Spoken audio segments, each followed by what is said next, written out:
Iniciamos esta serie de videos de la que hoy ya llegamos al número 26 a modo de homenaje en vida para con Ernesto Jauretche. Él refleja en su libro Memoria de la Esperanza una línea de tiempo que nos muestra toda su existencia como militante, pero a la vez un paralelo con la existencia de la resistencia peronista. El subtítulo es Vida, pasión y muerte de un muchacho peronista, y sin dudas que él lo fue.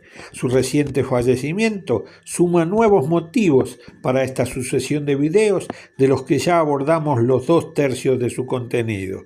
El link del comentario fijado les acerca en la entrega anterior. La suscripción y el clic en la campanita los hará llegar a las siguientes.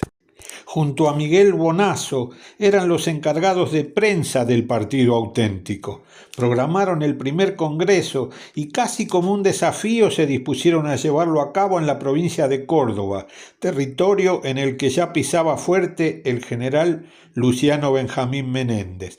Pocas horas antes del arribo de los congresales, el llamado Comando Libertadores de América, en el que confluían la AAA y la policía cordobesa, colocaron una poderosa bomba que demolió el local en el que se haría el acto. Ernesto relata que nadie arrugó, ni los jóvenes combatientes ni los veteranos de la resistencia histórica. El Congreso elaboró un documento con los compromisos partidarios a futuro. El texto venía redactado desde la Conducción Nacional de Montoneros en Buenos Aires. Se lo leyó, se pasó a votación y fue aprobado por aclamación. Y aquí Ernesto dice, siguiendo el peor de los estilos de la burocracia sindical: Framini se acercó a Ernesto, ratificó su adhesión al contenido del documento, pero se mostró molesto por la forma en que fue aprobado. Le dijo: la próxima vez me pedís una foto para poner en el palco y a la hora de votar me cantás el presente. Así me ahorro el esfuerzo y el peligro de venir hasta acá. Fueron los tiempos del Rodrigazo, que define como un ajuste liberal al golpe inminente, que solo restaba ponerle fecha. Cambiaron un par de direcciones de la oficina de prensa en busca de seguridad, y ya con el golpe consumado del 24 de marzo recalaron en la iglesia de San Patricio, en el barrio de Belgrano. El 4 de julio de 1976, un comando del ejército asesinó allí a 3 sacerdotes y 2 seminaristas. La historia lo conoce como los curas palotinos. Bonazo y Jauretche transitaban con la identidad de ser los abogados Cuello y Zapata. El de Bonazo era una variante del apelativo de Cogote, por el tamaño de esa parte de su cuerpo. El otro fue por la identificación de Ernesto con Emiliano Zapata, aquel líder revolucionario mexicano. Ambos habían sido los sargentos viejos, en clara alusión a esa decena de años más que los de la conducción de Montoneros, y si aún así se les encargaban misiones de mucha jerarquía, pero sin ocasión de que tomaran iniciativa. El pase a la clandestinidad los dejó a la intemperie. Para entonces dejaron de ser neutrales en la conflictiva vida interna de la organización. Relata que todavía recibían, si fuera necesario, la ayuda del hombre común en barriadas populares. Vuelve sobre el Rodrigazo y dice Ernesto que fue una imposición del ala derecha del peronismo, encarnada en la persona de José López Rega, de un protagonismo creciente desde el fallecimiento de Perón. Menciona a Ricardo Sin como el ideólogo oculto tras las sombras. A él se le atribuye la máxima difundida ampliamente tiempo después: achicar el Estado es agrandar la nación. Las medidas del ministro incluyeron una devaluación del 150%, una suba de 100% en los servicios públicos y un incremento en el precio de los combustibles de hasta el 180%. Como contrapartida, los jornales aumentaron un 45%. Se desató el desabastecimiento de productos esenciales, alimentos y combustibles. Las medidas dispararon la inflación, que pasó del 24% en 1974 al 182% en 1975.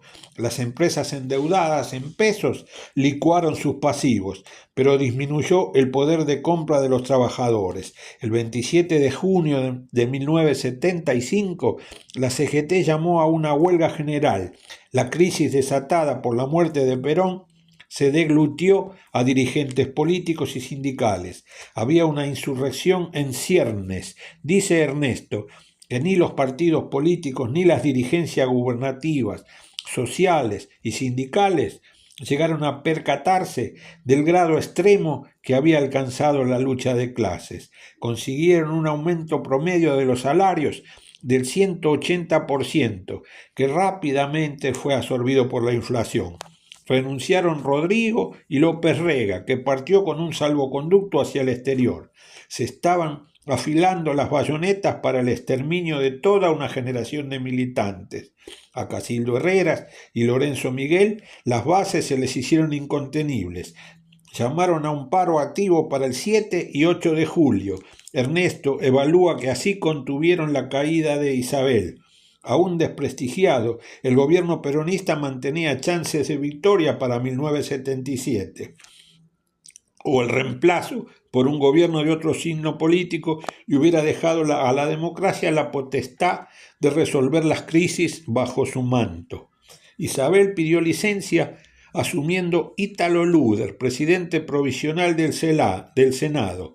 Regía el decreto de estado de sitio. Luder dispuso la intervención del ejército en Tucumán con el llamado Operativo Independencia.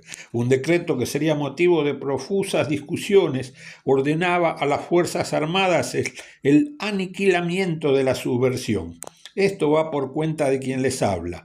El poder de fuego de las organizaciones armadas ya estaba seriamente disminuido. El impulso hacia el golpe y la represión posterior estaba orientado a aniquilar todo otro vestigio de lucha popular, ya en el terreno del pensamiento. La catástrofe económica que acarrió la dictadura hizo pensar que en ese aspecto el país de principios de 1976 no era tan malo. Una evaluación comparativa entre el país que tomaron y el que dejaron incluye estos valores. La deuda externa por habitante pasó de $320 por persona en 1976 a $1.500 en 1983. El llamado índice de Gini medía en ese mismo 1983 el 10% más rico de la sociedad se llevaba el 31,8% de los ingresos totales frente al 23,6% que percibía en 1974. Antes de la represión brutal, el 10% más pobre percibía el 4,4% del ingreso. Después apenas accedía al 2,3%. Sabemos que son muchos números y el que vea el video, deténgalo y reflexione para que no se pierdan. El final, tal cual lo indicara Rodolfo Walsh, tenía una miseria planificada. La participación de los trabajadores bajó del 45% en 1974 al 26% en 1983. La deuda externa aumentó de 9.700 a 45.000 millones de dólares. La pobreza aumentó del 3% al 28% entre 1974 y 1982. Ernesto pasa a detallar cuestiones vinculadas a la represión creciente, pero de eso nos ocuparemos en la próxima publicación.